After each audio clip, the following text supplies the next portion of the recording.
जय हिंद दोस्तों, मैं अनुराग स्वागत करता हूं आप सभी का अपने यूट्यूब चैनल एआर पब्लिकेशन में। कैसे हो भाई, बताओ कैसी चल रही है आप लोगों की पढ़ाई? बताइए भाई। उम्मीद करता हूं एकदम जबरदस्त जिंदाबाद तरीके से पढ़ रहे होंगे और जीवन का आनंद ले रहे होंगे, क्योंकि भाई सब हम लोग शुरू किए हैं क्या, तो आरआरबी एनटीपीसी का सिंपल पेपर कर रहे थे। तो उसी के सिलसिले में हम आगे बढ़ चुके हैं और आज हम करने वाले हैं आरआरबी एनटीपीसी का मोस्ट एक्सपेक्टेड क्वेश्चन। यानी ये ऐसे क्वेश्चन है जो बार बार रिपीटेड है और आपके एग्जाम में आने की संभावनाएं ज़्यादा है। यानी टोटल हम इसमें 30 क्वेश्चन करेंगे और बहुत अच्छे से करेंगे। जैसे हम एग्जाम में बैठते हैं वहाँ पे हम कैसे चीज़ों को सॉल्व करते हैं, कैसे चीज़ों को जानते हैं, सिर्फ हम वैसे करेंगे, ज़्यादा बेसिक में नहीं जाएंगे और चीज़ों को बहुत अच्छे से हम करेंगे। ठीक है, ऐसे ही 1 2 3 और सेट लेकर आऊँगा जो मोस्ट एक्सपेक्टेड रहेंगे और सारे चीज़ें आपका भाई आपका कवर करा देगा। एक साइड से आपका भाई रेलवे फाउंडेशन बैच की क्लास ले रहा है और एक साइड से ये अपना जो हमारा प्रैक्टिस सेट चल रहा है, तो ये प्रैक्टिस सेट भी चलते रहेंगे। ठीक है भाई, अगर आप चैनल पर नए आए हैं तो इस चैनल को सब्सक्राइब कर दीजिए और इस वीडियो को हर जगह पर शेयर कर दीजिए। ठीक है भाई, बाकी जो लोग भाई को देखते हैं वो लोग भी शेयर कर दीजिए। चलिए भाई साहब, बिना टाइम पास किए चीज़ों को समझते हैं और क्वेश्चन पे चलते हैं। और पहला क्वेश्चन क्या कहता है, पढ़ते हैं। कह रहे कि यदि पहली संख्या का 51% दूसरी संख्या का 6/7वें भाग के बराबर है तो पहली संख्या का दूसरी संख्या से अनुपात कितना है, रेशियो बताना है। यानी मान लीजिए हमारे पास दो संख्या है, कह रहा है कि पहली संख्या का 51%, तो पहली संख्या के 51 बट्टे में क्या होगा, परसेंट होता है तो 100 बराबर में दूसरी संख्या यहाँ पे। अब बोला है कि जो दूसरी संख्या है ना भाई, दूसरी संख्या क्या है, तो 6/7 के बराबर में है, ये है। अब देखो क्या करना है, इसी का हमें अनुपात निकालना है। कुछ नहीं करेंगे, काटो। 3 से काटोगे 17 बार में, 3 से काटोगे 2 बार में। अब ये देखो क्या होता है, कभी भी अगर मान लो हमारे पास पहला का मान निकालना होता है और दूसरा का रेशियो निकालना है तो कैसे निकालते हैं, सिंपल तरीका होता है। अगर पहले का निकालना हो तो ऊपर वाला ढक लेते हैं, इसके नीचे वाले और इसके ऊपर वाले से गुणा कर देते हैं। तो 100 में 2 से गुणा करेंगे तो पहला का आ गया 200, और सेम दूसरा का निकालना हो तो इसके ऊपर वाला ढक लेते हैं और इसके नीचे वाला इसके ऊपर वाले से गुणा करते हैं। तो 7 में 17 से गुणा करोगे तो होता है भाई 100। कितना होता है हमारे पास, 17 7 कितना होता है आपको मालूम है, तो 100 कहीं ना कहीं 119 होता है। 17 का 7 बार पढ़ोगे तो 119 होता है। तो पहला का रेशियो कितना हो गया, 200, दूसरा का 119 का है, दूसरा रेशियो 119, ऑप्शन नंबर ए, बात खत्म। तो बहुत सिंपल सवाल था, बहुत बेसिक सवाल था और देखिए आपका अंडर ग्रेजुएट लेवल का ही सवाल था जो आप में आया हुआ है। आइए नेक्स्ट चलते हैं और क्वेश्चन नंबर 2 देखते हैं कि 2 हमारा क्या कह रहा है। कह रहा रूबी और अनीता के वेतन का अनुपात 4 और 3 है। एक निश्चित महीने में, कोई एक महीना है जहां पर देखिए महीने में रूबी और अनीता को क्रमशः 1000 और 2000 का त्योहार का भत्ता मिलता है, जिससे उनका वेतन का अनुपात 4 और 5 हो जाता है। तो रूबी और अनीता का वेतन का अंतर बताओ, यानी स्टार्टिंग में जो अंतर है वो क्या वेतन है उनका अंतर बताना है। बहुत बेसिक सवाल है, हम क्रॉस मल्टीप्लिकेशन पढ़े हैं। यानी मान लीजिए हमारे पास रूबी हो जाएंगी और उसके बाद ये अनीता हो जाएंगी। इनका स्टार्टिंग में जो आय है कितना है, 4:3 है। अब हो क्या रहा है, इनको 1000 रुपये इनको मिल जा रहा है और उसके बाद से इनको कितना मिल जा रहा है, तो बोलो भैया 2000 मिल जा रहा है। तो हम ऐसे ना करके ऐसे बनाते हैं, बहुत बेसिक रहेगा। अब ये आय है तो जो बढ़ा हुआ अमाउंट है लिख लेते हैं, यानी 5:4 हो जाएगा।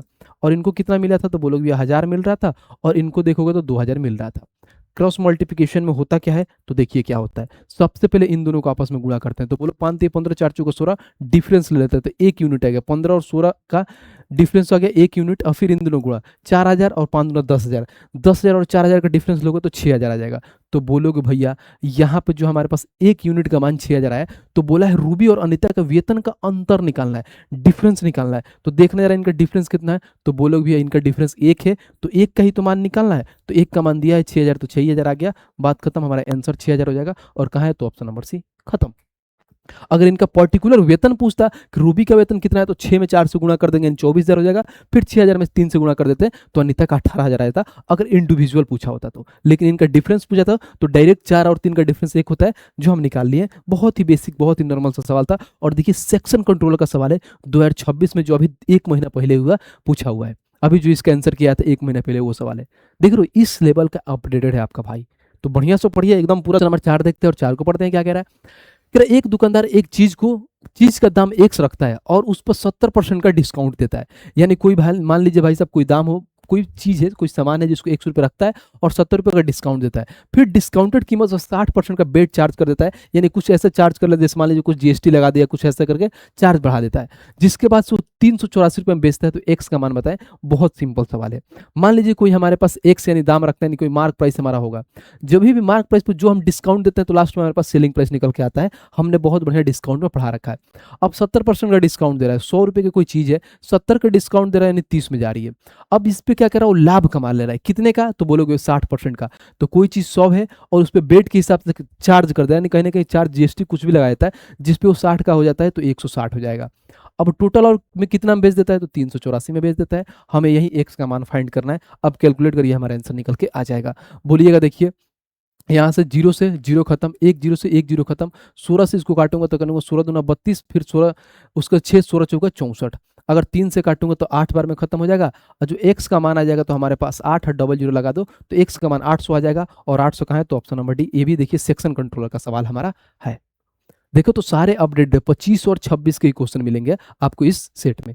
आइए नेक्स्ट पे चलते हैं और क्वेश्चन नंबर 5 देखते हैं कि 5 हमारा क्या कह रहा है। कह रहा है दो वर्गों का परिमाप कितना है, परिमाप का अनुपात 7:11 है, तो उनके क्षेत्रफल का अनुपात बताएं। बहुत ईजी है। कभी भी देखो हमेशा ध्यान रखना कि अगर हमें कुछ भी पूछ दे, जैसे मान लो हमारे पास स्क्वायर है, ठीक है भाई, समझना स्क्वायर में अगर कोई चीज मान लो हमारे पास साइड दे रखा है या हमारे पास पेरीमीटर दिया है, तो हमेशा क्या होता है, समझो ये सेंटीमीटर में होता है। हमेशा क्या इसको मापते हैं, सेंटीमीटर में। और वही चीज अगर एरिया पूछ दे तो कुछ नहीं होता है, सेंटीमीटर स्क्वायर में हो जाता है। तो समझिए ये सिंगल वैल्यू में है, तो इनका जो परिमाप है कितना, 7:11। तो इसको हम ये बोल सकते हैं कि साइड बराबर परिमाप बराबर सारे बराबर में आते हैं। और हमें कहीं ना कहीं हमें क्या निकालना है, एरिया निकालना है। तो हमें अनुपात निकालना है, तो कुछ नहीं करेंगे, इनका स्क्वायर कर देंगे, 7 का स्क्वायर और 11 का स्क्वायर। तो बोलो भैया 49:121 हो जाएगा। और 49:121 कहाँ है, तो देखिए भाई साहब ऑप्शन नंबर बी। खत्म, फिनिश। तो बहुत बेसिक सा चीज होता है, बहुत नॉर्मल सा होता है भाई साहब, कि हम ये बोल सकते हैं इनका साइड और पेरीमीटर बराबर होता है अगर सिर्फ रेशियो की बात करें, और उसका बस हम स्क्वायर कर देते हैं तो हमारे पास ये आ जाता है एरिया। आज ये 6 नंबर क्वेश्चन और 6 को पढ़ते हैं। क्या कह रहा है, कह रहा है 5 संख्याओं का योग हमारे पास कितना दिया है, तो 655 दिया है। पहली 2 संख्याओं का औसत कितना है, 77। हमेशा ध्यान रखिए, सम निकालते हैं तो क्या करते हैं, नंबर इंटू में एवरेज से गुणा करते हैं तो सम आता है। यानी ऑलरेडी हमारे पास देखिए तो 5 जो संख्या है जो इनका सम दे रखा है। अब यहाँ पर 2 संख्याओं का कितना है, औसत 77 है, तो सम कितना आएगा, तो 2 गुना कर दीजिए। 77 में 2 से गुना करिए, 7 दूना 14, हाथ में 1, 7 दूना 14, 1 15, 105 कितना, 54 आ गया। और बोला तीसरी संख्या जो है उसका कितना वैल्यू है, तो 102 है। यानी कहने कि हम बोलेंगे कि 5 संख्याओं में से 2 1 3 को हम घटा देंगे तो 2 संख्याओं का सम निकल के आ जाएगा। तो घटा दीजिए भाई। तो घटाइए कैसे, तो मान लीजिए पहले ऐसा कर लेते हैं कि ऊपर वाले को हम इसको हटा लेते हैं, 655 पहले जोड़ लेते हैं। जब मैं यहाँ से देखो तो 4 और 2 6 हो गया, फिर 5 हो गया, यानी 256 इसको घटाना है कितना में से, तो बोलोगे भी हमारे पास 655 जो है इसमें से हम क्या करते हैं, 256 घटाते हैं। 15 में से 6 गया, 9 हो गया। फिर यहाँ पर 4 में से यानी 14 में से 5 गया, 9 हो गया। फिर यहाँ से 5 में से 2 गया, 399 हो गया। ये 2 क्या है, 2 संख्याओं का सम है। और हमसे पूछा क्या है, देखिए तो बोला है कि शेष 2 संख्याओं का औसत क्या होगा, यानी कहने कि 2 संख्याओं का हमें एवरेज पूछा है। तो एवरेज के लिए क्या करते हैं भाई साहब, जितनी संख्या है तो सब बट्टे में नंबर कर देते हैं। तो 2 संख्या है तो बट्टे में नंबर कर दीजिए, 2 है तो डिवाइड बाई 2 कर दीजिए। तो 2 एकम 2, 2 9 18, फिर यहाँ पर 2 9 18, 2 5 10, यानी 199.5 इनका एवरेज हो जाएगा। कहाँ है, ऑप्शन नंबर है। खत्म। तो हम टाइम पास नहीं करेंगे, सिर्फ क्वेश्चन देखेंगे और बनाएंगे और चीजों को उड़ाएंगे, बस बात खत्म। आइए भाई साहब नेक्स्ट पे चलते हैं और अगला सवाल देखते हैं कि अगला सवाल हमारा क्या कहता है, पढ़ते हैं। कह रहा है क्या, 7 नंबर क्वेश्चन पढ़िए। 7 नंबर कह रहा है एक नया अपार्टमेंट खरीदने के लिए श्वेता ने 4% वार्षिक साधारण ब्याज के दर पर 39 महीने के लिए इतना रुपए उधार लिए। कोई भी चीज उधार लिया जाता है, कुछ भी होता है, अपने आप का वो प्रिंसिपल होता है। तो बोला है उसे कितना ब्याज अदा करना है, भाई साहब ब्याज के रूप में कितना रुपए देंगे ये बताइए। तो हमें मालूम है कि पहले इनका ब्याज निकाल लेते हैं। तो सिंपल इंटरेस्ट निकालेंगे। अगर हम मान लीजिए प्रिंसिपल को 100% मानते हैं तो सिंपल इंटरेस्ट कैसे निकालते हैं, तो RT% करते हैं, रेट में टाइम से गुणा करते हैं। तो रेट बोलोगे भैया हमारे पास 4% है जो सालाना है। टाइम इन्होंने दे दिया 39 महीना, इसको भी सालाना में बदलने के लिए डिवाइड बाई 12 कर दीजिए। 4 से काटिए 3 बार में, 3 से काटिए तो 13 3 39, यानी 13% आ जाएगा हमारे पास SI का रेट परसेंट। बोलोगे भी जो यहाँ पर 9955 दिया है, जो 995500 दिया है, प्रिंसिपल है जो अपने आप का 100% का मान है। हमें निकालना क्या है भाई साहब, तो ये 13% का मान निकालना है। तो गुणा कर दीजिए यहाँ पे 13% से, बात खत्म। इसको काटिए यहाँ से, परसेंट से परसेंट खत्म, 00 से 00 खत्म। अब 13 से गुणा कर लीजिए, 13 पचे 65 के 5, हाथ में आ गया 6। 13 नवा कितना होता है भाई साहब, 13 नवा 117 और 6 हमारे 123, हाथ में आ गया कितना 12। 13 नवा 117 और 12 हो गया भाई साहब तो 229। तो बोलोगे भैया 229 35 हो जाएगा, नहीं 129 हो जाएगा, 129। और उसके बाद से क्या हो जाएगा हमारे पास, ये वाला मिटाते हैं, 129 129 35 हो जाएगा भाई। 129 35 कहाँ है हमारे पास? 129 35 कहीं तो गलती कर रहे हैं हम। यहाँ पे देखिए, यहाँ पे इसलिए गलती कर रहे हैं ना भाई, क्योंकि 99 55 है, हमारे पास 99 5 है। माफ करना ब्रो, छोटी छोटी चीजें हो जाती हैं। यहाँ पे हमें 1 5 और लिखना था, जो हम गलती कर दिए थे। Sorry brother, sorry. हो जाती है भाई सब बड़े बड़े शहरों में। इसको मिटा देता हूँ एक बार, ठीक है? एक बार मिटा लेते हैं, कोई दिक्कत नहीं है। हमारे पास जो दिया है वो दिया है कि 99 5, उसके बाद से 500, जो प्रिंसिपल है, जो अपने आप का 100% का मान है, हमें 13% का मान फाइंड करना है बस। अब काटिए यहाँ से। जब हमने यहाँ देखा तो परसेंट से परसेंट खत्म, 00 से 00 खत्म।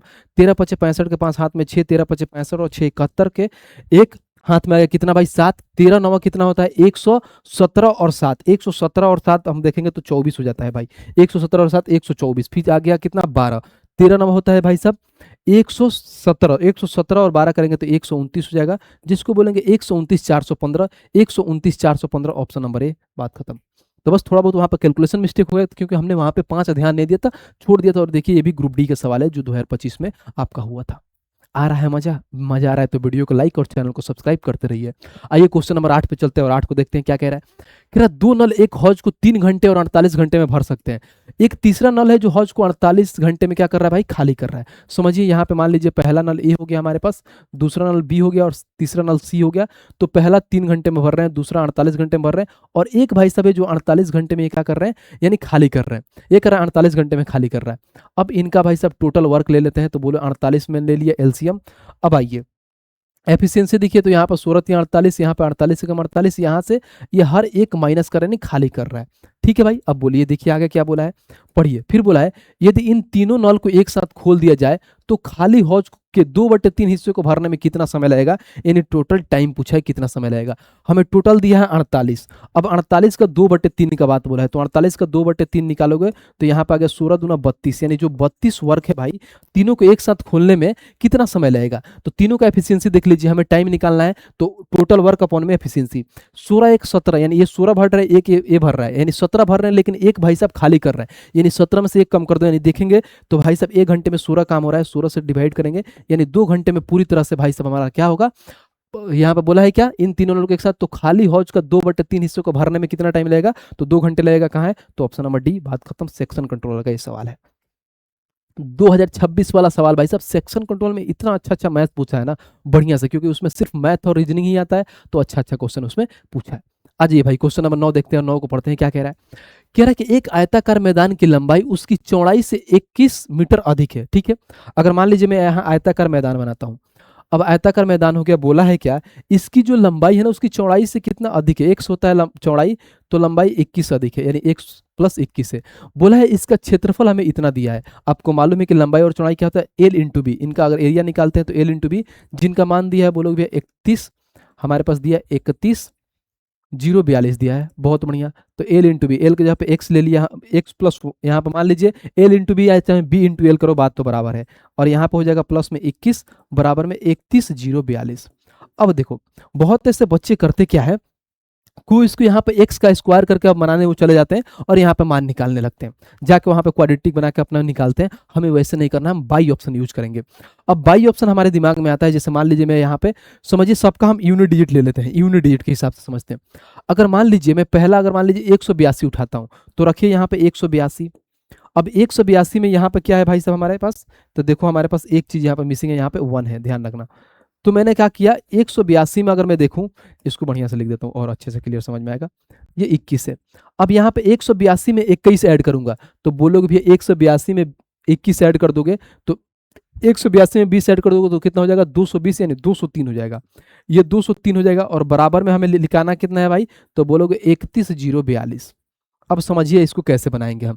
जब यहाँ पर हम यूनिट डिजिट का कॉन्सेप्ट खेलते हैं, डिजिटल सम लगाते हैं। डिजिटल सम क्या बोलता है? 8 और 1 9 खत्म, यहाँ पे बचा 2, यहाँ पर 2 और 3 कितना होता है? 5, 5 और 2 से गुणा करोगे भाई साहब, अगर देखो यहाँ पे कहीं ना कहीं 3 और 2 5, 5 दूना, यहाँ पे देखोगे अगर मैं ऐसे करूं तो 5 दूना 10। ऐसे ना लायक हम ऐसे भी कर सकते हैं। देखो जहां जहां जो लगेगा ना, वहां वहां कंसेप्ट यूज करते हैं। जैसे मान लो यहाँ पर अगर मैं ये निकालता हूँ, 2 आ रहा है, तो यहाँ से बोलूंगा मान लो 2 और 3 6 में गुणा करूंगा, यहाँ पे तो इन दोनों को गुणा करने पर 6 आ रहा है, लेकिन यहाँ पे 2 आ रहा है, क्योंकि देखो 182 2 और 3 में कर रहे हैं गुणा, तो यहाँ पे क्या आ रहा है? 2 आ रहा है, यहाँ पे आ गया 6, तो ऑप्शन नंबर ए तो ऐसे ही नहीं होगा।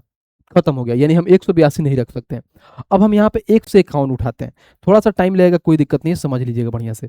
जब यहाँ पर हम 151 लिए, 151 और 151 में 21 ऐड करेंगे तो 171, 172 हो जाएगा। अब बोलोगे भैया कि यहाँ पे 172 हो गया, तो बोलोगे 1 इंटू 2 करोगे तो 2 आ गया, यहाँ पे 151 हो सकता है, बिल्कुल हो सकता है। बट हम एक बार देख लेते हैं 151 और 172 में गुणा करके हो रहा है कि नहीं। तो हम यहाँ पर डीएस लगाते हैं, तो बोलोगे भैया 5 और 2 यहाँ पे कितना होगा, 7 हो गया। यहाँ पे देखिए 7 2 9 1 हो गया। अगर मान लो 7 और 1 में गुणा करेंगे तो यहाँ पर डिजिटल सम 7 आ रहा है। इनका डिजिटल सम देखते हैं, तो बोलोगे भैया यहाँ पे 4 3 7 2 9, यहाँ 9 तो खत्म हो गया, तो इनका डिजिटल सम 1 आ रहा है, और यहाँ इनका आ रहा है 7, इनका डिजिटल सम 1 आ रहा है, तो ऑप्शन नंबर बी तो ऐसे ही खत्म, ये नहीं होगा। अब आ जाइए हमारे पास सी 161 हो जाते हैं, तो 161 उठाइए, कोई दिक्कत नहीं है, थोड़ा सा टाइम लगेगा, हम बहुत बढ़िया से चीज़ों को समझ लेंगे। जब हमने यहाँ पे 161 उठाया, 161 में हमने 21 ऐड किया, तो बोलोगे भैया हमारे पास आ गया 161, यानी कहना 182 आया। तो बोलोगे 2 और 1 में गुणा किया तो यूनिट डिजिट 2 हो रहा है, तो ये भी हो रहा है।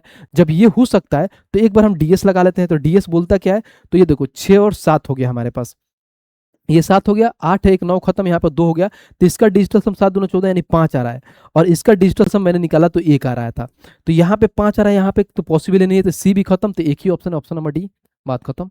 उसको चेक करने की जरूरत नहीं, बट फिर भी यहाँ तक हम इतना कर लिए, तो बोलोगे भैया उसको भी चेक कर लो यार, उससे क्या दुश्मनी है। तो चलो भाई सब चेक कर लेते हैं। तो बोलोगे भैया मान लो हमारे पास 166 है, यहाँ पे 166 और 21 ऐड करेंगे तो 186 187 हो जाएगा।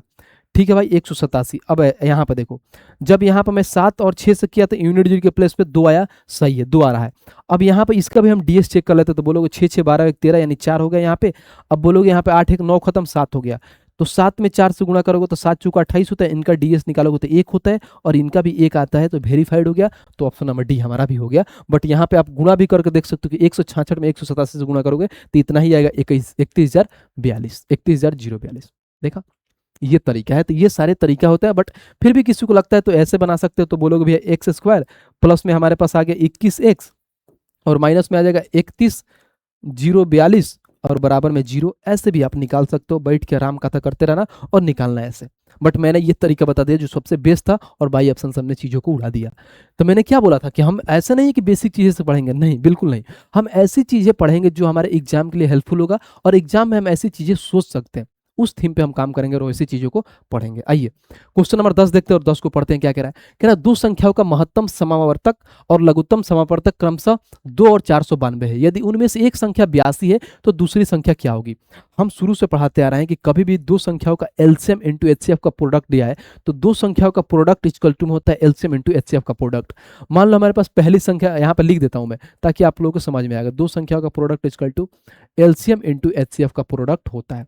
बहुत बढ़िया। पहली संख्या, इन्होंने एक संख्या 82 दे दिया है, दूसरी संख्या को मैंने एक्स मान लेता हूँ। एलसीएम कितना दिया है, तो बोलोगे भैया हमारे पास एलसीएम 492 दिए हैं, और एचसीएफ हमारे पास 2 दिए हैं। काट लीजिए, 2 से काटिए भाई 41 से, और 41 से काट लीजिए 41 से 41, उसके बाद से 8 82, 41 दूना 82, तो एक्स का माना जाएगा 12, यानी दूसरी संख्या 12 होगा, और दूसरी संख्या 12 कहाँ है, तो ऑप्शन नंबर डी, खत्म। तो ये बहुत लल्लू से सवाल था, बहुत इजी सवाल था। ये नेक्स्ट चलते हैं, क्वेश्चन नंबर 11 देखते हैं। 11 क्या कह रहा है, कह रहा है 10 संख्याओं द्वारा प्राप्त किए गए अंक के नीचे दिए हैं, तो इनका बहुलक निकालना है हमें। हमें क्या बताना है, मोड बताना है। मोड क्या होता है, यानी जो संख्या ज्यादा बार रिपीटेड हुआ है वही मोड होता है। अगर मान लो मैं 13 उठाता हूं, तो 13 को देखो, 13 सिर्फ एक ही बार में हो रहा है, तो एक तो होगा ही नहीं क्योंकि बाकी संख्या दिख रहा है। 16 देखो, 16 देखो, यहाँ पे भी है, यहाँ पे भी है, यहाँ पे भी है, 3 बार 16 है, तो ऑप्शन नंबर बी हो सकता है। आगे देख लेते हैं, 20 कितना बार है भाई, तो बोलोगे 20 एक ही बार है, तो ये भी खत्म। 18 कितना बार है, तो एक यहाँ पे एक यहाँ 2 ही बार है, तो ये भी खत्म। तो एक ही ऑप्शन है हमारे पास 16, ऑप्शन नंबर बी, बात खत्म। फिनिश। तो ऐसे सवाल में टाइम नहीं लगाना होता है, क्वेश्चन देखिए, ऑप्शन लाइए, बात खत्म।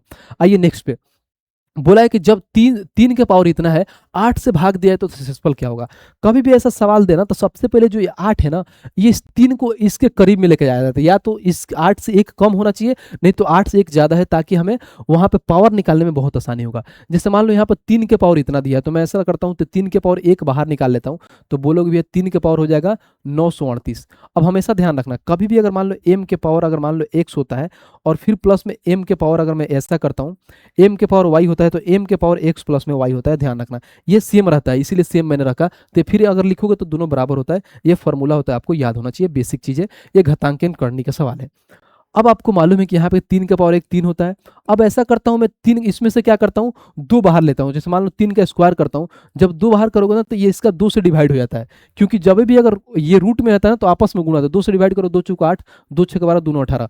अब 469 में 2 से गुणा करोगे तो 900 कितना आ जाएगा, 38 आ जाएगा सेम। तब इसको बनाओ।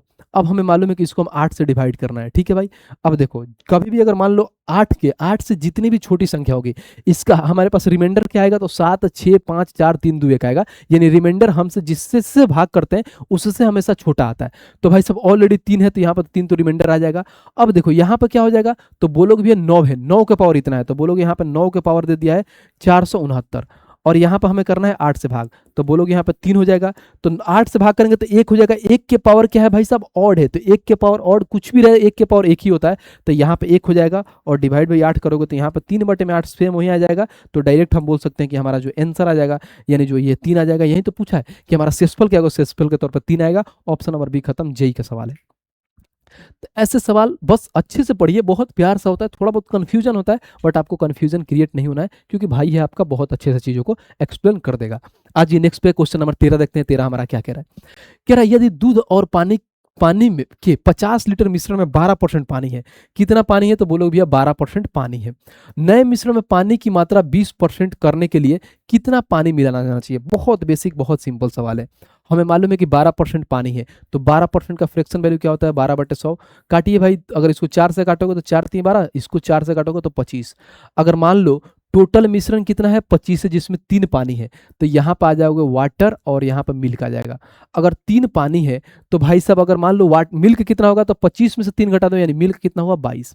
ये यूनिट में खेल रहे हैं हम, यूनिट में खेल रहे हैं, तो आप डायरेक्ट यहाँ पर ऐसे भी बना सकते हो क्या, कि 50 लीटर की बात बोला है, तो हम यहाँ पूरा मिश्रण कितना है 50 लीटर का, यहाँ पर कितना है 22, और 3 कितना होता है 25। 25 का मान 50 दिया है, तो 1 का मान कितना हुआ 2, तो इसमें 2 2 से गुणा कर दो, तो डायरेक्ट हमारे पास ये 6 लीटर हो जाएगा, और ये 44 लीटर हो जाएगा। यानी 44 लीटर मिल्क में 6 लीटर पानी है। ठीक है, अब आगे बोला है कि अगर नए मिश्रण में पानी की मात्रा कितना करें, कि हमारे पास नए मिश्रण में पानी की मात्रा 20% करने के लिए कितना पानी मिलाना चाहिए, यानी पानी मिलाना है 20% करने के लिए। अब पानी की मात्रा 20%, इसका मतलब क्या होता है, 20% का फ्रैक्शन वैल्यू 1/5 होता है। टोटल मिश्रण 5 है, जिसमें से पानी कितना है भाई, 1 करना है। पानी कितना 1 है, टोटल मिश्रण 5 है, तो बोलोगे भैया यहाँ पर मान लीजिए टोटल मिश्रण हमारे पास देखें तो हमारे पास कितना है 5 है, जिसमें से 5 है तो पानी 1 है, तो वाटर कितना है 1 लीटर समझिए यहाँ पे, और 5 में से 1 खत्म, तो मिल्क कितना आ गया 4। मिल्क कितना 4 आ गया। तो बोलोगे भैया हम तो एक चीज कर रहे हैं, वो चीज क्या कर रहे हैं, तो ध्यान दो, हमेशा क्या कर रहे हैं, हम पानी मिला रहे हैं, हम तो इसको छेड़छाड़ नहीं कर रहे हैं, हम तो इसको छेड़ ही नहीं रहे। तो बोलोगे भैया जब हम यहाँ पे पानी मिला रहे हैं, कुछ एक्स पानी मिला रहे हैं, हम इसको छेड़ नहीं रहे, तो इसको बराबर करिए। तो बोलोगे भैया ऊपर 44 है, तो इधर भी 11 से गुणा कर दीजिए, इधर भी 11 से गुणा कर दीजिए, तो ये हो जाएगा 11, और ये हो जाएगा हमारे पास 44। ठीक है, ये हो गया 11 और ये हो गया हमारे पास 44। बहुत सिंपल सी सवाल है, समझने के फेर है बस। 11, अब देखो पहले 6 लीटर था, अब 11 लीटर हो गया, ये 44 लीटर है, 44 लीटर है, तो 6 से 11 हो रहा है, तो कितना हम बढ़ा रहे हैं, तो बोलोगे भैया 5 लीटर हम पानी बढ़ा रहे हैं, तभी हमारे पास 20% हो रहा है, तो आंसर हो जाएगा 5 लीटर। ऑप्शन नंबर बी खत्म। बी है, ध्यान रखना, डी पे नहीं मारा हूं मैं, ध्यान रखना बी है। ये सवाल है, तो बस आप ऐसे बना सकते हो, बाकी यहाँ पर रेशियो से भी बना सकते हो, कोई दिक्कत नहीं है, सिंपल से सवाल है, वैसे ही आपका आंसर निकल के आ जाएगा। उम्मीद करता हूँ बहुत अच्छे से ये चीजें आपको समझ में आ रही होगी। आइए नेक्स्ट चलते हैं और क्वेश्चन नंबर 14 देखते हैं कि 14 क्या कह रहा है। कह रहा है यदि 100 और 272 के मध्य अनुपाती 68 है तो एक्स का मान बताएं। मध्य अनुपाती क्या होता है, हमेशा अगर मीन निकालना होता है ना भाई, मीन, तो हम फॉर्मूला पढ़े हैं कि मीन क्या होता है, तो बोलोगे हमारे पास कभी भी अगर मीन निकालना हो तो √AB होता है, बस बात खत्म। मीन यहाँ पर दे रखा है 68, ठीक है, और ए बी √AB में बोल सकते हो भैया x इंटू में 272 दिया है, बस बात खत्म। अब ऐसा करता हूं मैं, दोनों बगल स्क्वायर कर देता हूँ, इस 68 का स्क्वायर करूंगा तो 68 इंटू 68 हो जाएगा, और बराबर में इधर हो जाएगा x इंटू में 272। काटो भाई, कैसे काट सकते हो, 17 से काट लो, 17 चौका 68, 17 से काटो, 17 एकम 17, 10 आएगा, 17 पचे 85, 17 छके 102। ठीक है, अब इसको 4 से काट लो, 4 चौका 16, 4 से काट लो, इसको 4 से कटेगा, हाँ 4 से कटेगा, 4 एकम 4, और उसके 2 4 सते 28, यानी x का मान आ जाएगा 17। x का मान 17, और यही पूछा x का मान 17 कहाँ है, तो ऑप्शन नंबर ए खत्म। तो आज का ऐसा नहीं है कि पूरा टफ नहीं रखें, क्योंकि कुछ ऐसे क्वेश्चन आता है जो टफ आते हैं, बाकी तो सब बेसिक ही चीजें आती हैं, एक ही चीज पे आती है। ऐसा नहीं कि क्योंकि जो हम लोग पिछले 2 सेट किए ना, काफी तगड़ा तगड़ा क्वेश्चन डाल दिए। हम ऐसे बनाए जो एक्सपेक्टेड क्वेश्चन हो, जो हाँ इसका आने का संभावना हो सकता है, इस लेवल तक आ सकता है। ये नहीं कि ज्यादा टफ नहीं पूछेगा और ज्यादा इजी नहीं पूछेगा, हाँ ऐसा पूछेगा जो कंसेप्चुअली हो सके, ऐसा चीजें पूछ सकता है आपके एग्जाम में। आइए क्वेश्चन नंबर 15 को देखते हैं और 15 पढ़ते हैं क्या कह रहा है। कह रहा है यदि एक्स वाई का मान इतना दिया है तो ये मान रखना है। ये हम नहीं बताएंगे, बस आपको एक्स का मान 11 रखना है, वाई का मान 5 रखना है, इसमें पुट कर देना, आप आंसर निकल के आ जाएगा। ये होमवर्क है आप लोग के लिए, बहुत ईजी सवाल है, आप खुद बता देना कमेंट बॉक्स में इसका आंसर। आज ये 16 नंबर देखते हैं, 16 क्या कह रहा है। कह रहा है कि 1200 रुपए में 2 पोशाक खरीदी, मैंने पहली पोशाक को 9% हानि पर और दूसरी पोशाक को 18% लाभ पर बेचा। यदि कुल मिलाकर उसे मिलाकर मुझे न तो हानि और न ही लाभ हुआ तो पहली पोशाक का क्रय मूल्य ज्ञात करें। जानते हो बहुत इजी हो जाता है जब एक लाइन बोल देता है, और लाइन ये है कि बोला यदि कुल मिलाकर भाई साहब मुझे न तो हानि हुई और न ही लाभ हुआ, तो भाई साहब ये आपस में बराबर कर दो ना उससे प्रॉफिट हुआ ना ही लॉस हुआ है। तो बोलोगे मान लो पहली पे इससे 9% की हानि हो रहा था, पहली पे 9 बराबर कर दो भाई साहब, दूसरी पे जितना प्रॉफिट हुआ है कितना 18 का, तो रेशियो ले लो पहला और दूसरा का रेशियो, तो बोलोगे ये 2 से खत्म हो जाएगा, तो पहला का आ जाएगा 2 और दूसरा का आ जाएगा 1, बस बात खत्म। अब देखिए टोटल का मान कितना दिया है 1200, तो बोलोगे भैया जो 1200 है कितने का मान है, तो 2 1 3 का मान है, हमें पहली पोशाक का मान पूछा है तो 2 का मान निकाल दीजिए, बस बात खत्म। 3 से काटिएगा ये 400 हो जाएगा, कहीं ना 400 का 2 गुना करोगे तो 800 हो जाएगा, यानी आंसर जो होगा 800 होगा, कहाँ है, तो ऑप्शन नंबर डी, खत्म। ये तो सवाल है, बताइए कितना बेसिक कितना नॉर्मल सा सवाल है। आइए नेक्स्ट चलते हैं, क्वेश्चन नंबर 17 देखते हैं, 17 क्या कह रहा है। कह रहा सुधा का व्यय उसकी बचत से 175% अधिक है, उसका व्यय 12% कम हो जाता है और बचत 40.5% बढ़ जाता है, तो उसकी आय में कितना प्रतिशत की वृद्धि होगी। बहुत सिंपल सवाल है। हम एक चीज पढ़ाते हैं हमेशा कि यहाँ पे होता है इनकम, यहाँ पे होता है एक्सपेंडिचर, यहाँ पे होता है सेविंग। अब देखिए इनकम और एक्सपेंडिचर सेविंग का मतलब क्या हुआ, ये वाला लाइन पढ़िए और बढ़िया से समझिए। बोला है कि सुधा का व्यय उसकी बचत से इतना परसेंट अधिक है, लेट में बचत को उसको मानता हूं 100 है, सुधा का जो बचत 100 है तो 175% व्यय यानी खर्च है, तो अधिक है तो कितना हो जाएगा, तो 275 हो जाएगा। यानी 100 है 175% अधिक है उसका खर्च बचत से, तो 275 हुआ। हमेशा मालूम है कि इनकम में हम क्या करते हैं भाई साहब, एक्सपेंडिचर को घटाते हैं तो सेविंग आता है, या ये भी बोल सकते हो कि एक्सपेंडिचर प्लस सेविंग करेंगे तो इनकम आता है, तो 275 और 100 करोगे तो 375 हमारे पास क्या आएगा, इनकम आता है, यानी 375 इनकम आ गया। अब नेक्स्ट लाइन पढ़िए, अब देखिए फिर बोला है क्या, उसका व्यय 12% कम हो जाता है। अब व्यय 12% कम हो जाता है तो समझिए, मान लीजिए हमारे पास ये व्यय कितना है 275, 12% कम हो जाता है यानी कहने के 88% हो जाता है, तो 88 बटे में 100, 25 से 4 बार में 25 से काटो, 25 से कम 25, यहाँ पे 2, 25 से कम 25, 4 से काटो तो 4 दूना 8, 4 दूना 22, 11 दूना 22 के 2, 11 दूना 22 के 2 हाथ में, तो 11 दूना 22 और 2 कितना होता है, तो 24, यानी 242 आ गया उसका व्यय जब 12% कम हुआ। तो आ गया समझ में कि कैसे निकाला जाता है, तो 242 आ गया। नेक्स्ट वाला लाइन पढ़िए समझिए, फिर बोला है और बचत 40.5% बढ़ जाता है, कितना बढ़ रहा है 40.5%, पहले कितना था 100 था, तो अब हो जाएगा 140.5% होता है। अब आप समझिए कि हम क्या इनकम एक्सपेंस में हम सेविंग को ऐड करेंगे तो हमारे पास क्या आ जाएगा इनकम, तो बोलोगे 242, देखो अब 242 हमें ऐड करना है, तो 242 में 140 ऐड करना है, तो 300 पहले 342 हो गया और इसमें 40.5, तो बोलोगे भैया 382.5 हमारे पास इनकम आ गया। अब पढ़ लीजिए लाइन, कैलकुलेशन है बाकी कुछ नहीं, ग्रुप डी का क्वेश्चन पूछा हुआ है, देखिए आरआरबी ग्रुप डी 10/12/2025 का सवाल है, समझ रहे हो, दिसंबर में पूछा हुआ है आपका। आइए तो उसकी आय में कितने प्रतिशत की वृद्धि होगी, यानी इनकम पूछा है कि इनकम में कितने परसेंट की वृद्धि होगी, तो बोलोगे भैया पहले 375 था अब हो गया 382.5, तो बोलोगे 7.5% की वृद्धि हुई, कितने पे हुई, तो 375 पे हुई, परसेंटेज में पूछा है तो 100% से गुणा कर देंगे, आंसर निकल के आ जाएगा। काटिए भाई, तो बोलोगे यहाँ से परसेंट पॉइंट हटेगा, जीरो आ जाएगा, 1 0 उसको खा जाएगा, 25 से 3 बार में 25 से कम 25, 25 25 125, 3 से काटोगे 5 बार में, 5 से काटोगे भाई साहब 2 बार में, यानी 2% होगा, यानी उसके आय में 2% की वृद्धि होगी। Option number A, option number C है, माफ करना, खत्म। ये सवाल है, बताइए कुछ दुख दर्द कष्ट पीड़ा है तो बताइए कितना प्यार से, मैंने क्या बोला कि अच्छे अच्छे क्वेश्चन में मिलेंगे, ऐसा थोड़ी है कि सारे लल्लू क्वेश्चन मिलेंगे, बढ़िया क्वेश्चन में मिलेंगे। आ जाइए नेक्स्ट चलते हैं, क्वेश्चन नंबर 18 देखते हैं, 18 क्या कह रहा है। कह रहा है कि 98 के पावर 6, 18 के पावर 14, 2 के पावर 15, 98 के पावर 5, 18 के पावर 3, 2 के पावर 13। तो मैंने अभी बताया था इसके लिए फॉर्मूला है हमारे पास क्या, जैसे मान लीजिए एम के पावर हमारे पास x है और यहाँ एम के पावर y है, तो हमेशा समझ लीजिए एम के पावर होता है x माइनस वाई, बस इसी थीम पे बनता है। तो 98 के पावर 6 में से 98 के पावर 5 घटाओगे तो बोलोगे भैया 98 के पावर 1 आ जाएगा इनटू में। 18 के पावर 14 में से 18 के पावर 13 घटाओगे तो 18 के पावर 1 आ जाएगा। 2 के पावर 15 में से 2 के पावर 13 घटाओगे तो 2 के पावर 2 आ जाएगा। तो बोलोगे यहाँ पे 98 इंटू में 18 इंटू में 4 गुणा कर लीजिए। अब यहाँ पे हम क्या करेंगे भाई, गुणा कर लेंगे। अब देखिए सारे यूनिट डिजिट अलग अलग है भाई साहब, यूनिट प्लेस से ही हम सॉल्व कर लेंगे। तो बोलोगे 8 टाइम 64 के 4 और 4 चौके 16 यूनिट डिजिट पे 6 आएगा, और 6 कहाँ है तो एक ही ऑप्शन है, ऑप्शन नंबर भी, बात खत्म। बाकी आप गुणा करके भी निकाल लो। क्यों हम भाई साहब पूरा गुणा करके हम यहाँ लिखें, महा का था थोड़ी लिखना है, हमारा तो आंसर लेके आना है। देखो हमने यूनिट डिजिट का कॉन्सेप्ट लगाया, उड़ा दिया। आइए नेक्स्ट पे चलते हैं और क्वेश्चन नंबर भाई साहब 19 देखते हैं। 19 क्या कह रहा है, कह रहा है कि ट्रेन ए स्टेशन एम से सुबह 7:50 बजे निकलती है और उसी दिन दोपहर 2:50 बजे एम स्टेशन एन पे पहुंचती है। अब बोला है ट्रेन बी स्टेशन एन से सुबह 9:50 बजे निकलती है और उसी दिन दोपहर 2:50 बजे स्टेशन एम पर पहुंचती है।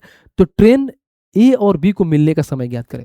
जानते हो ये सवाल बहुत ट्रेंडिंग है, बहुत बार पूछता है। इसमें जानते हो सिर्फ हमको टाइम दे देता है, टाइम देके ही टाइम पूछता है।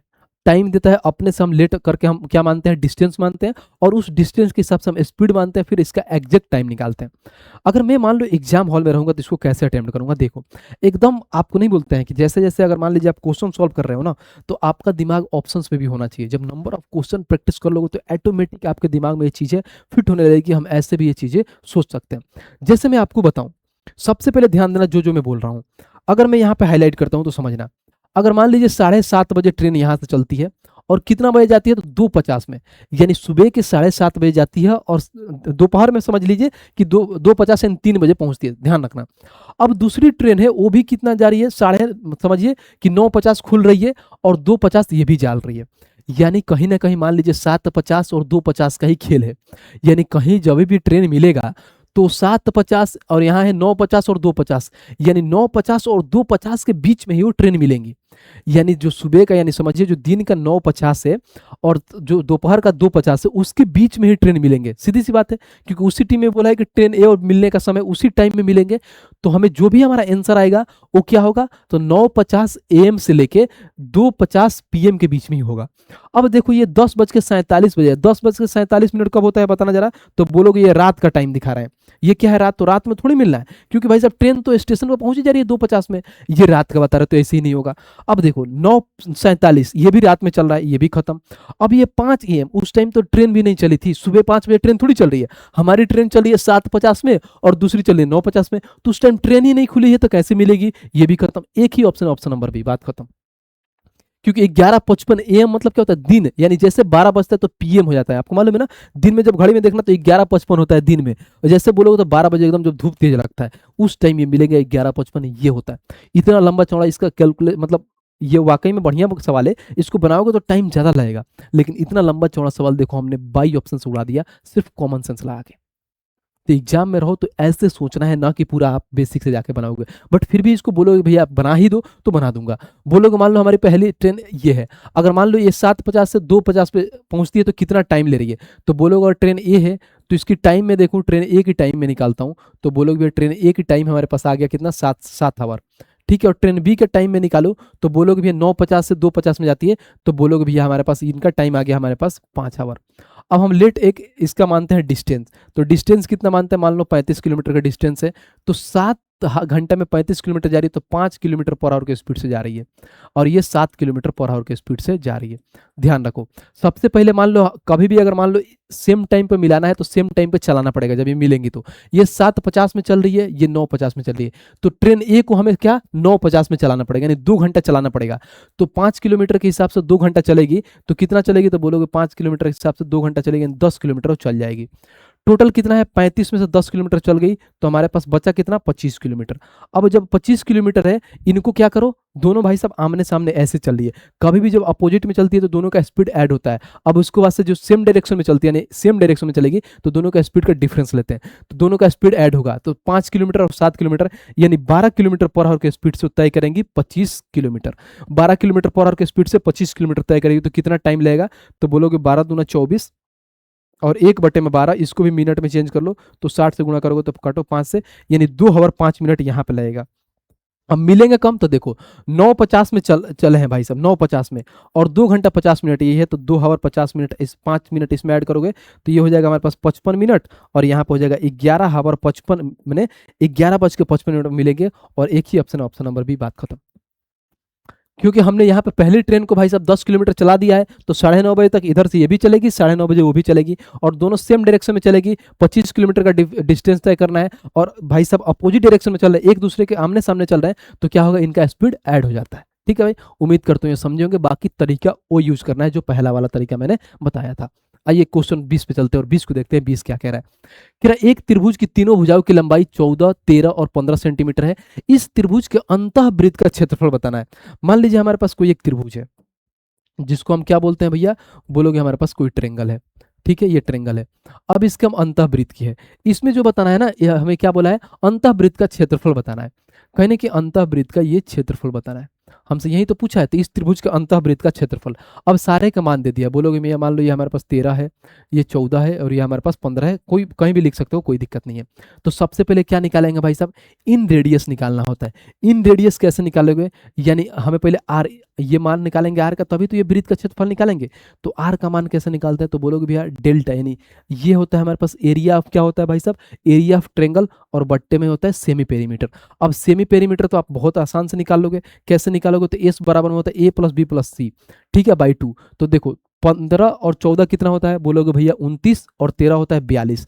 तो 42/2 करेंगे तो एस का मान जो हमारे पास आ गया 21 आ गया। जब 21 एस का मान आता है तो यहाँ पे हीरोन्स फार्मूला लगाते हैं। हीरोन्स फार्मूला से हम एरिया निकाल लेते हैं। बाकी आपको डायरेक्ट एरिया आपको याद होना चाहिए कि जब कभी भी अगर ये 13, 14, 15 तो स्टैंडर्ड ये वैल्यू है, तो आपको ये भी मान होना चाहिए कि 84 होता है, बट फिर भी मैं निकाल देता हूँ। S into S minus S कितना है, 21 है, तो 21 हो गया। और 21 में से ए घटा दो, यानी 21 में से 13 घटाओगे तो बोलोगे भैया 8 आ गया। फिर 21 में से 14 घटाओगे तो 7 आ गया। फिर 21 में से अगर 15 घटाओगे तो 6 आ गया। अब निकाल लो बाहर।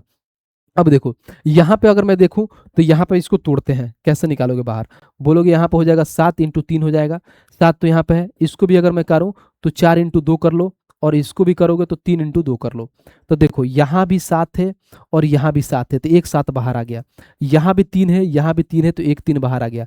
4 है तो 2 बाहर आ जाएगा, 2 2 2 बाहर है तो एक 2 बाहर आ जाएगा। 7 × 21 दूना 42 दूना 84, तो एरिया जो आ गया हमारे पास 84 निकल के आ गया। तो अब निकाल दीजिए यहाँ से रेडियस, तो बोलिएगा 84 क्या है हमारे पास एरिया, और सेमी पेरीमीटर 21 है, 21 से काटोगे 4 बार में तो हमारा रेडियस आ गया 4। हमें भाई साहब इसका सर्कल का एरिया निकालना है, तो सर्कल का एरिया होता क्या है, यानी इसका एरिया निकालोगे तो पाई आर स्क्वायर होता है। पाई का मान इन्होंने बोला है कि भाई साहब 3.14 रखना है, और 4 का स्क्वायर होता है 16, बस बात खत्म। ये देख रहे हो, ऐसे ऐसे सवाल है आपको। 16 चौको 64 के 4 हाथ में 6, 16 और 6 कितना होता है 22 के 2 हाथ में 2, 16 3 48 और 2 50, यानी 50.24 होगा, और 50.24 का है तो ऑप्शन नंबर सी खत्म। आ रहा है मजा, तो सब सवाल आते हैं भाई साहब, मैंने बोला ही क्या था, एक्सपेक्टेड पेपर है हमारा, क्योंकि सारी चीजें हम कवर कर देंगे। जितना भी टॉपिक से सवाल पूछे जाते हैं हमारे रेलवे में, हर एक चीज को हम कवर कर लेंगे। ठीक है भाई, आइए नेक्स्ट पे चलते हैं भाई, और क्वेश्चन नंबर 21 देखते हैं कि 21 हमारा क्या कह रहा है। कह रहा है एक अंकगणितीय श्रेणी में पहला पद कितना है भाई 42 है, और अंतिम पद कितना है भाई बताना जरा। तो बोलोगे अंतिम पद 60 है, पहला पद 42 है, ये दिख नहीं रहा होगा आप लोगों को, ये देखिए ये 60 और ये 42 है। फिर बोला और कुल पद कितना है 14 है, तो इन 14 पदों का योग क्या होगा, यानी एसएन का फॉर्मूला लगा दो। और भाई साहब फर्स्ट और लास्ट का मान दे ही रखा है, तो बोलोगे एसएन का फॉर्मूला डायरेक्ट होता है भैया n/2, और यहाँ पर फर्स्ट प्लस लास्ट होता है, बस हो गया, बात खत्म। अब n/2 लिखो भाई, तो बोलोगे भैया हमारे पास n/2, n कितना है, तो बोलोगे कुल पद 14 है, 14 को डिवाइड बाई 2 कर दो तो 7 हो जाएगा। ठीक है, अब देखो यहाँ पे ए कितना है, तो बोलोगे भैया पहला पद 42 है, और भाई साहब एल कितना है, तो एल हमारे पास 60 है। तो ऐड कर लीजिए भाई साहब, 60 और 42 कितना होता है, तो 7 इंटू में हो जाएगा 102, तो यहाँ पे हो जाएगा भाई साहब 714, तो डायरेक्ट लिख दो 714, और कहाँ है 714, तो ऑप्शन नंबर सी खत्म। सेक्शन कंट्रोल का ये भी सवाल है हमारे पास, आरआरबी सेक्शन कंट्रोल का। देख रहे हो कितना प्यार से मना रहा है, बस हमें फॉर्मूला मालूम है, चीजों को सेकंड में उड़ाते जा रहे हैं। आइए क्वेश्चन नंबर 22 पे देखते हैं, 22 से हमारा क्या कह रहा है। कह रहा है 20 आदमी एक खेत की कटाई 18 दिनों में पूरा कर सकते हैं। ठीक है भाई, अब कह रहा है यदि लक्ष्य, यहाँ पे बोला है क्या, यदि लक्ष्य 30 दिनों में खेत को कटाई पूरी करनी है, तो कितने दिनों बाद 9 आदमियों को काम करना बंद कर देना चाहिए। ये एक अच्छा सवाल है, बढ़िया से हम बना लेंगे। समझिए पहले टोटल वर्क निकालते हैं, तो टोटल वर्क अगर निकालोगे भाई तो क्या होता है, बोलोगे 20 आदमी है, कितना दिन काम करे, 18 दिन काम करें, 360 काम कर दिए। अब होता क्या है, जैसे मान लो काम शुरू होता है तो 20 आदमी है, समझिए यहाँ पे वो x दिन तक काम किए, फिर प्लस में ऐसा होता है कि इसमें क्या 9 आदमी चले जाते हैं, तो मैं ऐसा करता हूँ 20 आदमी से 9 आदमी चले जाते हैं तो 11 आदमी बोलते हैं। जो टोटल कितने दिनों में काम कर लक्ष्य है भाई पूरा करना, 30 दिनों में। 30 दिनों में काम का लक्ष्य पूरा करना है तो कितना दिन में करेंगे, तो x कर दो भाई साहब, क्योंकि 20 दिन में यहाँ पे काम किए हैं, 20x काम किए तो 30 में से x घटा देंगे तो टोटल वर्क कितना है, तो 360 है, बस बात खत्म। अब आइए इसको हम कैलकुलेट करते हैं।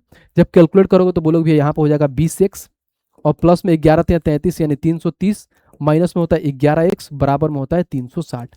तो 20x में से 11x घटाओगे तो 9x हो जाएगा। अब 360 में से 330 घटाओगे तो बोलोगे 30 आ जाएगा।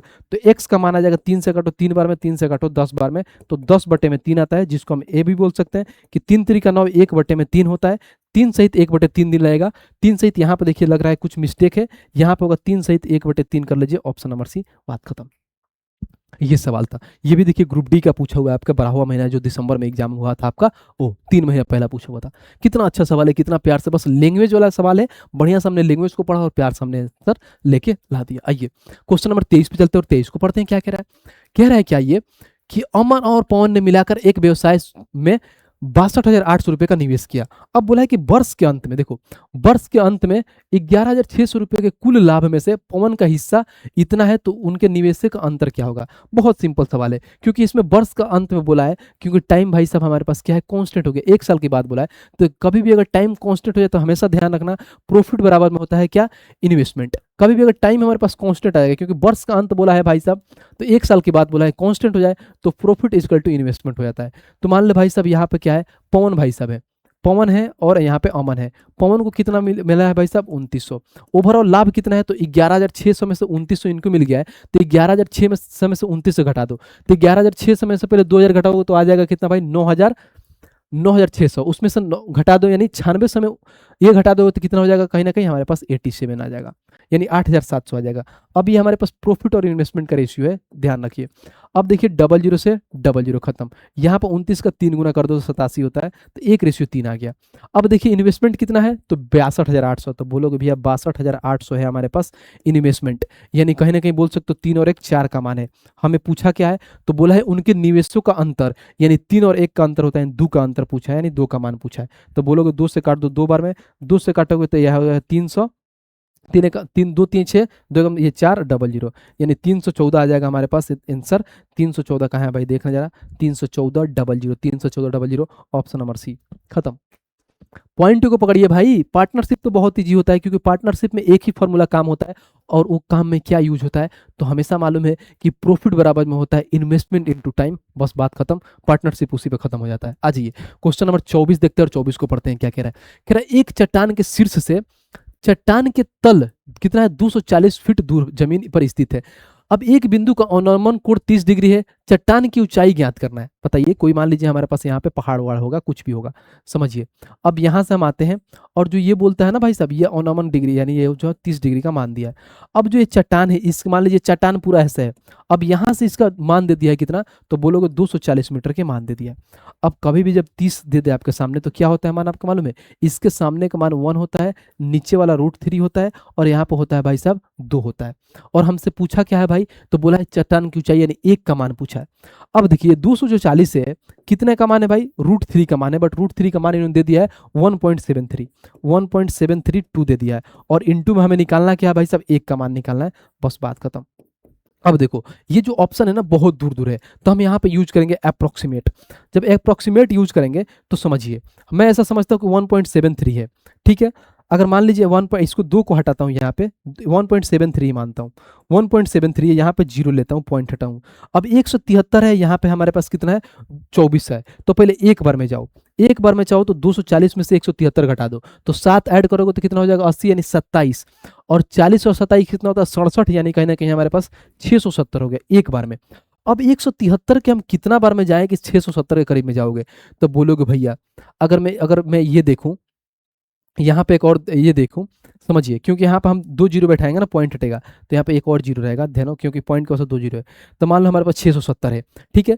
अब देखिए, अब 173 का अगर मैं कितना बार जाऊँ, 3 बार में जाकर देखूँ, 4 बार में देखता हूँ, तो 4 3 12 का 2 हाथ में 1, 17 चौका 68, और 1 कितना हो जाएगा, 69, 692 हो गया। तो 692 670 जाना है, तो 3 बार में जाऊंगा, 3 बार में जाऊंगा तो 3 3 का 9 हो जाएगा, और 17 3 51 हो जाएगा, 10 में से 9 हो गया 1 8, ये देखो, फिर 6 में से 1 गया 5, यहाँ पे 1 से 51 हो गया। 1 से 51 में एक और जीरो बिठा लो, यानी 1510 आ गया, यानी 13 आ गया। तो 13 में तो यही ऑप्शन है, 2 ऑप्शन है, ये या तो 139 हो सकता है, नहीं तो 130 हो सकता है। 173 का अगर मैं मानूं, कितना, अगर मान लो कि हमारे पास देखो 173 जीरो बार में तो होगा ही नहीं, तो ये ऑप्शन तो ऐसे ही नहीं होगा, क्योंकि भाई साहब हमको मालूम है कि 1500 ज्यादा से ही होगा, तो कहीं ना कहीं 100 इसको कितना बार में, 8 बार में जा सकता हूँ। 8 तरीके 24 के 4 हाथ में 2, और देखो 8 7 56, 8 7 56 और 2 कितना होता है, तो बोलोगे 58, हाथ में 5, 8 और 5 कितना होता है, 1384, यानी हम 8 बार में जा सकते हैं। तो 138 पॉइंट समथिंग के करीब में होगा, एक ही ऑप्शन है, ऑप्शन नंबर बी, बस बात खत्म। तो इसमें कैलकुलेशन बढ़िया था, क्योंकि यहाँ पे मान इन्होंने दे रखा है कि भाई हमें जो ये रखना है, कितना मान रखना है, 1.732 का मान रखना है, बाकी कुछ था ही नहीं, एक का तो मान निकालना है। बहुत बेसिक था, इसमें कुछ एक्स्ट्रा ऐसा कुछ नहीं था। आ जाइए नेक्स्ट चलते हैं, क्वेश्चन नंबर भाई साहब 25 देखते हैं। 25 हमारा क्या कह रहा है, कह रहा है एक्स की वर्तमान आयु का 2 गुना वाई के वर्तमान आयु के 6 गुना से 7 वर्ष कम है। ये वाला लाइन पढ़िए, बहुत ईजी है। बोला है कि वाई की वर्तमान आयु के 6 गुना से 7 वर्ष कम है, एक्स का आयु का 2 गुना। तो बोलोगे पहले ये वाला, तो लिखता हूं कि भाई साहब वो 6y माइनस 2x 7 वर्ष कम है, बस ये पढ़ते रहोगे तो बहुत आसान हो जाएगा, 2 गुना कम है। फिर बोला है क्या, यहाँ पर पढ़िए, वर्तमान में p की आयु x की आयु का 2 गुना है, यानी जो p की आयु है ना भाई, x की आयु का 2 गुना है। अगर मैं ऐसे बोलूं, और y पूछा है हमारे पास, जो p की आयु है x की आयु का 2 गुना है, तो x के जगह पर हम क्या लिख सकते हैं भाई साहब, 2p, यानी जो p की आयु है x की आयु का 2 गुना है। ये हो गया।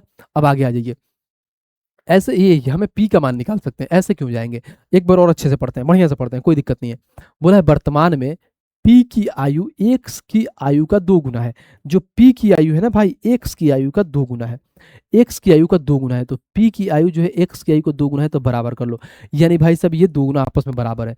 तथा y q से 8 वर्ष छोटा है, जो y जो है भाई ना q से 8 वर्ष छोटा है, जो q है भाई क्या y से 8 वर्ष छोटा है, तो इसमें क्या करेंगे, ऐड कर देंगे, तो y प्लस में ऐड हो जाएगा। ठीक है भाई, यानी q जो है y से 8 वर्ष छोटा है, तो यहाँ पे हम क्या करें, ऐड करके बराबर, क्योंकि बराबर कर रहे हैं। फिर आइए आगे बढ़िए, बढ़िया सवाल है, बढ़िया से पढ़ते जाइए। फिर बोला है क्या, यदि p q से 50 वर्ष बड़ा है, यदि p जो है q से 50 वर्ष बड़ा है, p जो है भाई सब हमारे पास q से 50 वर्ष बड़ा है, p जो है भाई q से 50 वर्ष बड़ा है, यानी बराबर हो गया हमारे पास। अब मान रख दीजिए, अगर मान रखना है तो कैसे, देखिए यहाँ पे मैं बोलता हूँ, ये p है हमारे पास, q के जगह पर हम क्या रख सकते हैं, y प्लस में 8, तो हम यहाँ पे क्या रख सकते हैं, y प्लस में 8 p की जगह पे, और यहाँ पे 50 था ही, तो बोलोगे यहाँ पे जो p का मान आ गया, y प्लस में कितना आ गया भाई, y प्लस में 58 आ गया। ठीक है भाई, अब y की जगह पर हम ये भी रख सकते हैं 2x, तो बोलोगे भैया रख दो यहाँ पे, तो y की जगह पर 2x रख दो, तो 2x बराबर में हो जाएगा y प्लस में 58।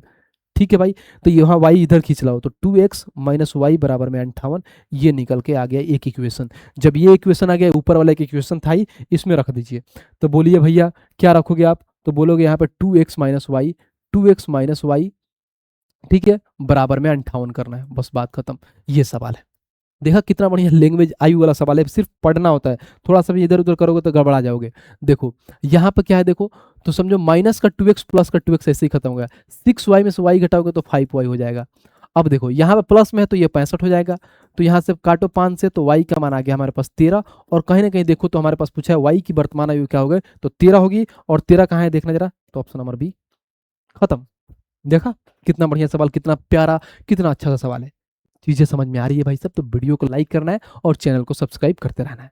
भाई आप लोग के लिए इतना मेहनत कर रहा है, तो आप लोग तो इतना कर ही सकते हैं, शेयर करिए दबा के। आइए क्वेश्चन नंबर 26 देखते हैं। 26 हमारा क्या कह रहा है, कह रहा है एक खुले घनाभाकार टैंक जिसकी आंतरिक लंबाई कितना है भाई, और आंतरिक चौड़ाई और आंतरिक ऊंचाई दिया है, तो आंतरिक पृष्ठीय क्षेत्रफल ज्ञात करो। देखो जैसे मान लो, मैं कैसे समझाऊं आपको, जैसे मान लो हमारे पास ये है, घनाभाकार तो है नहीं, समझिए ये है, अब ये खुला है, यानी मान लीजिए आपका घर है, ये घर, ठीक है, जब घर खुला है तो इसके ऊपर वाला समझिए पार्ट नहीं है, यानी छत नहीं है, सिर्फ नीचे वाला आंतरिक निकालना है। तो पहले चारों दीवारों का क्षेत्रफल निकालेंगे, यानी एरिया ऑफ 4 वॉल, यानी कहीं ना कहीं हमें लेटरल सरफेस एरिया निकालना होता है, तो निकालोगे तो इसका क्या होता है, तो बोलोगे भैया चारों दीवारों का क्षेत्रफल हमें मालूम है, यानी लेटरल सरफेस एरिया क्या होता है, तो हम ये भी मालूम है क्या होता है, 2 इंटू में एल प्लस में बी इंटू में एच होता है बस। लेकिन हमें एक पार्ट और लेना है जो भूल रहे हैं हम, ऊपर वाला खुला है लेकिन नीचे वाला जो ये फर्श है हमारा, ये तो बचा है ना, इस समझिए इसको भी हमें क्या करना है, समझिए एट द एंड आपको सुना तो मैं पेंट करना है, ऊपर वाली चीज को नहीं करना है, चारों बॉल का पेंट करना है, नीचे वाला का भी पेंट करना है, तो इसका भी एरिया लेना है, वही पूछा है। तो बोला है कि आंतरिक पृष्ठीय क्षेत्रफल निकालना है, तो इसका भी एरिया इसमें ऐड हो जाएगा, तो एल इंटू बी, क्योंकि आयताकार का लंबाई क्या एरिया क्या होता है, एल इंटू बी यानी लंबाई इंटू चौड़ाई होता है, बस मान रख दीजिए। तो बोलिएगा भाई कि यहाँ पर जो इन्होंने लंबाई दिया है कितना 3 दिया है, तो ये 2 हो गया, लंबाई हमारे पास 3 हो गया और चौड़ाई 11 हो गया, तो 11 और 3 कितना होता है 14। ऊंचाई कितना है, तो ऊंचाई हमारे पास कितना है भाई, तो बोलोगे 9 प्लस में, फिर यहाँ पर हो गया कितना 3 इंटू में 11 हो गया। आइए भाई साहब 14 दूना 28 इंटू में 9 कर दीजिए, प्लस में 11 33, तो 9 8 72 के दो हाथ में 7, 9 दूना 18 और 7 कितना होता है, तो 18 और 7 25 प्लस में 33, तो 5 8 2 यानी 285 आ जाएगा, और 285 का है तो ऑप्शन नंबर बी खत्म। तो ये बहुत बढ़िया अच्छे से हम बहुत क्या रेलवे फाउंडेशन में आपको पढ़ा रखा है, मेंसुरेशन 2D का ये सवाल था, हमने वहां पे बहुत अच्छे से पढ़ा रखा और जेई का सवाल था। ठीक है भाई, उम्मीद करता हूँ बहुत अच्छे से ये चीजें समझ में आई होगी। आइए 27 नंबर पे चलते हैं और 27 को देखते हैं। कह रहा है एक धनराशि चक्रवृद्धि ब्याज की एक निश्चित दर से 12 वर्ष में अपने आप का 3 गुना हो जाती है। अपने आप का क्या हो रहा है, पहले एक था 3 गुना है, तो पावर 1 जो 12 साल में हो रही है। अब आइए यहाँ पे बोला कि कितने वर्षों में यह राशि 27 गुनी हो जाएगी, कितने वर्षों में, ये 1 से 27 कर रहा है तो 3 का पावर जाओ, 3 बेस बना लो, 27 क्या होता है, 3 के पावर 3 करोगे 27 होता है, बस यही करना है भाई। और इसमें 12 से गुणा कर लो, 1 का मान 12, 3 का मान 12 3 36 वर्षों में हो जाएगा, और 36 वर्ष कहाँ है, तो ऑप्शन नंबर बी समाप्त। बताओ कितना लल्लू सा सवाल था, कितना सिंपल सा सवाल था। आइए नेक्स्ट चलते हैं भाई, और क्वेश्चन नंबर 28 देखते हैं कि 28 हमारा क्या कह रहा है। कह रहा है दो क्रमागत विषम प्राकृत संख्याओं के वर्गों का योग कितना है, इतना है, तो संख्याओं का योग बताएं। देखो ऐसे सवाल कभी भी देना तो सबसे पहले जितने, जैसे मान लो 3 क्रमागत बोल दे, 4 क्रमागत बोल दे, तो जितना योग दिया है ना उससे उतना डिवाइड कर देते हैं। जैसे मान लो यहाँ पर 394 है और 2 बोला है तो हम इसको 2 से डिवाइड करते हैं। जब 2 से डिवाइड करोगे भाई तो कितना आएगा, तो बोलोगे भैया 2 एकम 2, यहाँ पर 2 9 18 और यहाँ पर 2 से 14 197 आ गया। अब हमें दो एक ऐसी संख्या लेना है कि भाई साहब वो क्या होना चाहिए, क्या यहाँ पर देखिए क्या बोला है भाई साहब, विषम होना चाहिए, यानी कहीं ना कहीं हमें ऑड नंबर होनी चाहिए, और भाई साहब वो दो ऐसी संख्या होना चाहिए जिसका स्क्वायर इससे करीब या इससे ज्यादा होना चाहिए दोनों संख्या। तो देखो हमें मालूम है कि यहाँ पर 13 लूंगा मैं तो 13 का स्क्वायर कितना होता है 169, 14 लूंगा तो कितना होता है 196, 15 लेते हैं तो कितना हो जाएगा 225। तो भाई साहब दोनों के बीच में होना चाहिए, तो बोलोगे 196 भी तो है, लेकिन 196 भाई साहब इवन नंबर है, 14 का है, तो हम ये लिख सकते हैं कि 13 का स्क्वायर और 15 के स्क्वायर के बीच में है, 13 का स्क्वायर 15 के स्क्वायर के बीच में। तो एक बार हम देख लेते हैं भाई साहब मिला के। अब देखो ये हमारे पास 13 का स्क्वायर है, ये हमारे पास 15 के स्क्वायर के बीच में है। अब 169 और 225 दोनों को अगर आपस में ऐड करके 394 आ गया तो सर्टिफाइड हो जाएगा कि हमारा नंबर 13 और 15 होगा।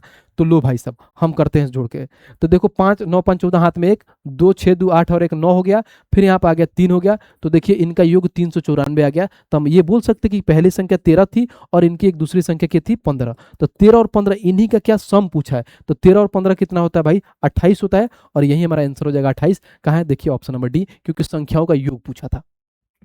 देखा, बना दिया। तो ये होता है तरीका। अगर हमारे पास यहाँ पर 3 संख्या बोलता है तो 3 से डिवाइड कर लेते, 4 से बोलते तो 4 संख्या डिवाइड करते और उनके बीच का नंबर लेके आते और यहाँ पे हम वेरीफाई कर लेते। नहीं तो बैठ के एक्स मान के बनाइए, एक्स तो आज तक किसी की हुई नहीं, यहाँ भी नहीं हो पाएगी, टाइम लगेगा भाई, एक्स के लिए मेहनत करना पड़ता है भाई। जब छोड़े हो किसी आदमी को तो पकड़ने के लिए भाई साहब फिर सोचोगे वहां पर जाओगे तो वैल्यू थोड़ी ना मिलेगा, इसलिए एक्स उक्स नहीं मानते। आ जाओ क्वेश्चन नंबर भाई साहब 29 पे चलते हैं और 29 को देखते हैं 29 हमारा क्या कह रहा है। कह रहा है एक वृक्ष की ऊंचाई उसकी आयु के वर्गमूल के अनुक्रमानुपाती है, यानी कहीं ना कहीं क्या बोल सकते हो भाई साहब अनुक्रमानुपाती है। जब वृक्ष की आयु 324 वर्ष है तब उसकी ऊंचाई 19 फीट है।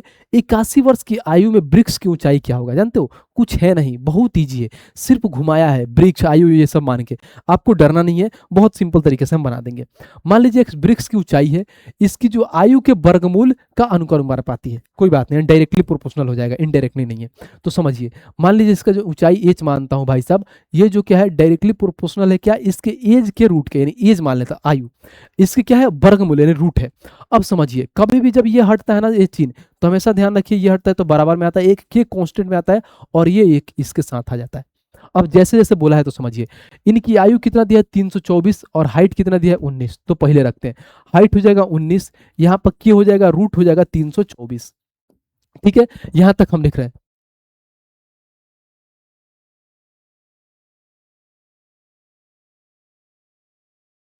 ठीक है ये आ गया। उसके बाद से अगर मैं देखूं तो सबसे पहले क्या होगा, अब मान लो यहाँ पे 19 आ गया, अब यहाँ पे आ गया के। अब देखो ये हमारे पास क्या है 18 का, किसका भाई सब स्क्वायर रूट है तो 18 का, तो बोलोगे 18, तो जो के का मान आ जाएगा तो बोलोगे भैया 19/18 हमारे पास के का मान आ गया। ये पहली बार हो गया। सेम फिर इसी को दोबारा उठाते हैं, फिर लिखो एच बराबर में हो जाएगा हमारे पास के और रूट ए हो जाएगा। ठीक है, अब आइए, अब हमें मालूम चल गया भाई कि एच का मान अब कितना दिया है, तो एच का मान नहीं दिया, अब दिया है 81 वर्ष की आयु में वृक्ष की ऊंचाई बताएं, यानी अब हमें एच का मान फाइंड करना है।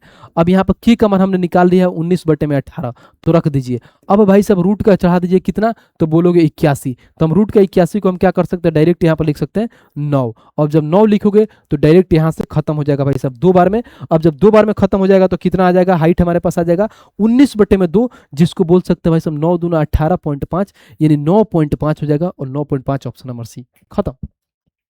देखा तो सिर्फ घुमाया था, और ये कहा हमारे पास प्रोपोर्शनल का सवाल था, बहुत बेसिक सवाल था, बस इसने अपना ऊंचाई और एज फलना का देके पूछा था। तो कंफ्यूज नहीं होना है, चीजों को समझना है अच्छे से, आंसर प्यार से निकल के आ जाएगा।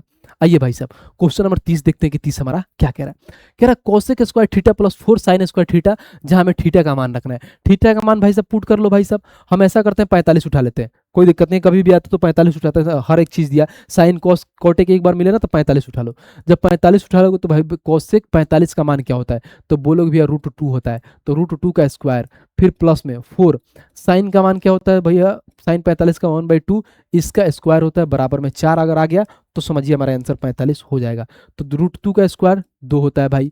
अब देखो यहाँ पे 4 इंटू में 1/√2 का स्क्वायर 2, 2 से काटो 2, तो देखो भाई सब 2 और 2 4, यहाँ पे भी 4 आ गया, वेरीफाइड हो गया, यानी हमारा आंसर आएगा 45 डिग्री, ऑप्शन नंबर सी, खत्म। तो ये रहा भाई साहब टोटल 30 सवाल। बताना भाई साहब आज का आप लोगों का क्लास कैसा लगा, क्वेश्चन का लेवल कैसा था, मैंने पूरा एकदम मिक्सअप करके रखा था, ज़्यादा टफ भी नहीं रखा था, ज़्यादा इजी भी नहीं रखा था, हाँ थोड़ा कन्फ्यूजन और थोड़ा लैंग्वेज बेस्ड क्वेश्चन रखा हुआ था मैं। बाकी आज का भाई साहब जो कितना भी आपको समझ लो, जो हमारा क्या बोलते हैं, कितना आप भी खुद मतलब वीडियो देख के पढ़ लो, ऐसे कर लो, जब तक प्रैक्टिस नहीं करोगे ना तब तक चीज़ें बढ़िया हो नहीं पाएगी। आपको अगर प्रैक्टिस करना है, दबा के चीज़ों के लिए प्रैक्टिस करना है, आने वाले एग्जाम में जैसे अंडर ग्रेजुएट के लिए, ग्रुप डी के लिए, तो भाई साहब ये बुक मंगाओ, मात्र भाई साहब जानते हो कितने रुपए में, ये 300 रुपये में विद डिलीवरी आपके घर पे पहुंच जाएगी। 3500 प्लस इसमें क्वेश्चन है, और ये अपडेटेड है, जितना 2025 में जितना भी एग्जाम हुआ ना वहाँ के क्वेश्चन सारे इसमें डाले गए हैं, समझ रहे हो। तो ये कितना मिल जाएगा 300 रुपये में, अमेजन या फ्लिपकार्ट से मंगा सकते हो, नहीं तो हमारे वीडियो के डिस्क्रिप्शन में भी इसका लिंक है, तो वहाँ से भी इसको मंगा सकते हो। ठीक है भाई। रही बात ये जो 3500 क्वेश्चन है, इसका तो 2000 क्वेश्चन का सॉल्यूशन ना मैं खुद करा रहा हूँ रेलवे फाउंडेशन बैच में, तो वहां से भी आके इस बुक का क्वेश्चन का सॉल्यूशन वहां पर देख सकते हो, वो भी मैं टाइप वाइज और लेवल वाइज चीजों को कवर कर रहा हूँ। ठीक है भाई। बाकी आज का जो मैंने जितने सारे क्लास में जो लिखा है, इसका जो हैंड रिटन नोट्स है वो AR पब्लिकेशन के हमारे टेलीग्राम के चैनल पर मिल जाएगा, तो ये टेलीग्राम के चैनल ज्वाइन कर लीजिएगा, इस पर बहुत सारी चीजें आपको फ्री में भी दी जाती हैं। ठीक है। बाकी बताना भाई साहब कि आज की क्लास कैसी लगी आप लोगों को। ये भाई साहब ये लाइक का बटन है, तो चैनल क्या हमारे वीडियो को लाइक कर दीजिएगा। कमेंट करके बताना भाई साहब कि क्या चीज़ें और इंप्रूवमेंट कर सकते हैं, कैसी चीज़ें ले आ सकते हैं, क्या आप लोगों के लिए नई सीरीज ला सकते हैं, तो वो भी बताना, वो भी अपना राय जरूर देना। बाकी इस वीडियो को हर जगह पर शेयर करिएगा। बाकी चैनल ये आपका है तो भाई साहब सब्सक्राइब करना नहीं भूलना है, एकदम दबा के इसको सब्सक्राइब करना है, और अपने दोस्तों को भी बताना है कि कोई भैया है जो फ्री में बहुत सारी चीज़ें आपको करा रहा है। ठीक है भाई। तो आज के लिए इतना ही है, मिलते हैं कल नेक्स्ट वीडियो में, तब तक के लिए आप सभी के जय हिंद।